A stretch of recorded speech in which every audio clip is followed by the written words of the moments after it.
स्वागत छ साथीहरु तपाईलाई मेरो हेमकुमारी युट्युब च्यानलमा। आज हामी नयाँ भ्लगका साथ उपस्थित भइसकेका छौं।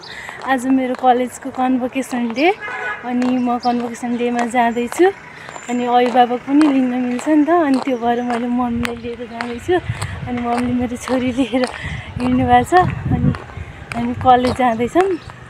अनि 11 बजे कलेज पुगिसक्नु पर्ने भन्नुभएको थियो तर अब ढिला भइसक्यो तैपनि हामी जाँदै छौं। आज चाहिँ फागुनको 23 गते अनि मध्यपश्चिम विश्वविद्यालयको आज तेस्रो दीक्षान्त समारोह हो। मैले चाहिँ ब्यागमा गाउन बोकिरहेको छु अनि टोपी अनि यो मेरो छोरीको डाइपर राख्ने झोला अनि सुरुवालहरू राख्ने छोरीको कपडाहरू राखेको छु। मेरो छोरी यसरी हेरिरहेछ आँखा। हामी चाहिँ दीक्षान्त समारोहमा जाँदैछौँ। हामी दीक्षान्त समारोहमा छोरी पनि जाँदैछ है छोरी। हामीको आज तेस्रो दीक्षान्त समारोह।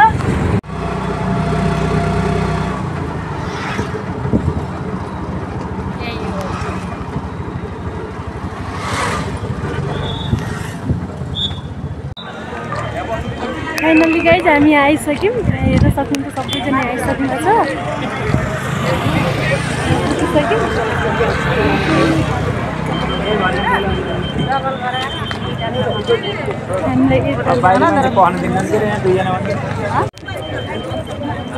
फाइनली गाइज मैले यो गाउन लगाइसकेँ। अब हामी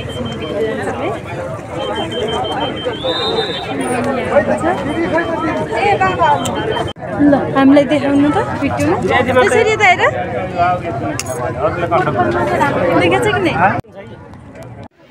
हामी यो गेटबाट भित्र आइसक्यौँ। यहाँ सबैजना हिँडिराख्नु भएको छ। कार्यक्रम हलतर्फ सबैजना गइराख्नु भएको छ। हामी पनि त्यतै जाँदैछौँ है त। फाइनल्ली हामी यो कार्यक्रम सुरु भइरहेको हलमा हामी पुगिसक्यौँ। आज हामी यही स्टेजबाट दीक्षित हुँदैछौँ। तपाईहरूले सबै दृश्यहरू देखाइरहेको छौँ। यो हलमा सब भरिभराउ भइसकेको छ। यहाँ अभिभावकहरू अनि विद्यार्थीहरू अतिथिहरू सम्पूर्णको उपस्थिति बाक्लो रहेको छ। तपाईँ देख्न सक्नुहुन्छ।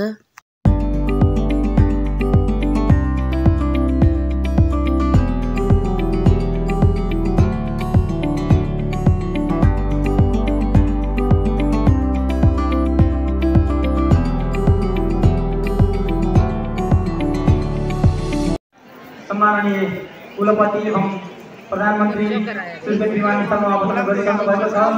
अबको केही समयमा मध्यपश्चिम विश्वविद्यालय केन्द्रीय कार्यालय परिसरमा उहाँको आगमन हुनेछ। त्यसका निम्ति हामीसँग दीक्षान्त प्राप्त गर्नुहुने सबै विद्यार्थीहरूलाई प्रतिज्ञाका लागि तयार रहन आग्रह गर्दछु। प्रतिज्ञा अवश्य मैले सबै ईमानदार नैतिकवान र कर्तव्यनिष्ठ रही आफ्नो उपाधि राष्ट्र र विश्व समुदायको उत्थान हुने कार्यमा सदैव प्रयत्नरत छु।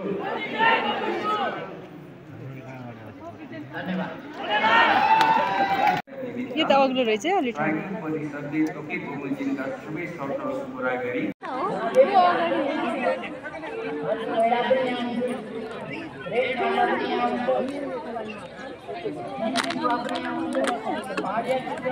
साथीहरू अहिले हामी खाजा लिन जाँदैछौँ है।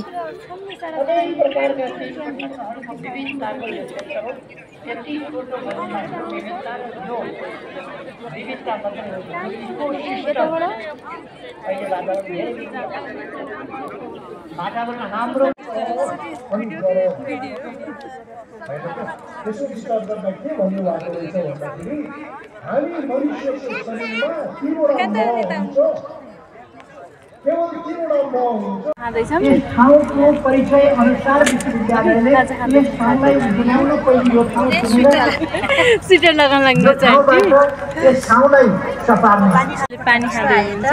जीवनका लागि खाजामा मकै रहेछ अनि पकौडा आइटमहरू ल एकैछिनै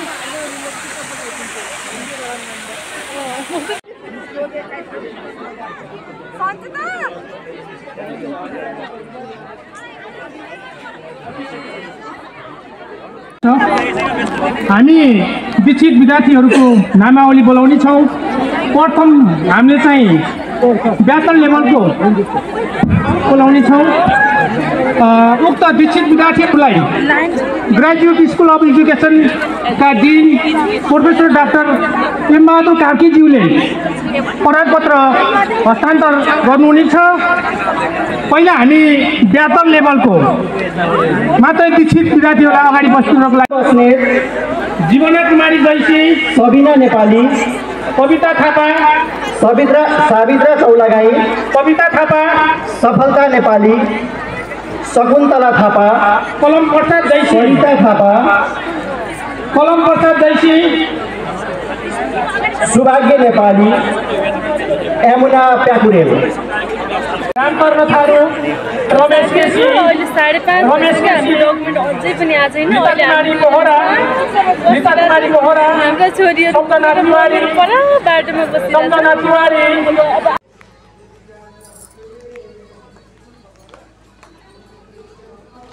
कोही पनि छैन, हामी दुईजना मात्रै हो। बोलाउनु न पछाडि लाग न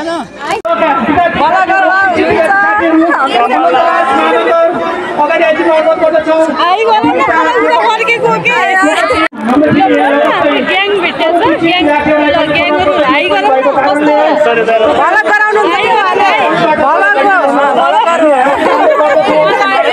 म्यानेजमेन्टतिरको बमबहादुर भण्डारी, सरोज कोइराला, सतीश बखरिया, सतीश बखरिया, शङ्कर थापा, स्नेहा आचार्य, सुभाष गुरुङ, सुदीप जङ शाही, सुदीप शर्मा, तेजेन्द्र चौधरी, तेजेन्द्र दानी, भनेपछि 6 बजे आयो। यस्तो छ अवस्था गइसके रोइ नानी पनि नानी होइन गर्नु लागि साथीहरू। अब हामी घर फर्किँदैछौँ। अनि लास्टै ढिला भइसक्यो। यत्रो टाइम बस्दा वेट गर्दा ल हामी साथीहरू पनि आफ्नो बाटोतिर लाग्न थालिसक्यौँ। हामी पनि जानलाई। अनि हेर्नु साथीहरू, आज दिनभरिको दिन यतै गयो। अब सबैजनालाई धन्यवाद है। अहिले त सुनसान भइसक्यो। अब धेरैजना गइसक्नु। भिडियो कस्तो लाग्यो लाइक कमेन्ट गर्नुहोला र मेरो युट्युब च्यानललाई सब्स्क्राइब पनि गरिदिनुहोला।